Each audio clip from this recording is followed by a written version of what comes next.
Part 2 కోసం ఎదురుచూస్తున్నందుకు ధన్యవాదాలు. ఇంకా రాబోయే భాగాలు మరింత ఆసక్తికరంగా ఉంటాయి. రవి కోటను అన్వేషిస్తూ ఉండగా హాల్వే చివరలో ఒక తాళం వేసిన గదిని చూస్తాడు. ఆ ఊరివాళ్లు అతనిని ఆ గదిని ఎప్పుడూ తీయొద్దని హెచ్చరిస్తారు.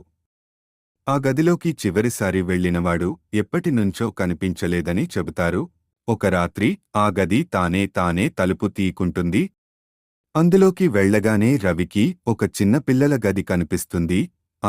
గదిలో ఒక చిన్న పిల్లల బెడ్రూమ్, పాత బొమ్మలు, చెదిరిన దుప్పట్లు, ఒక డెస్క్ మీద సగం కాలిపోయిన డైరీ ఉంటుంది.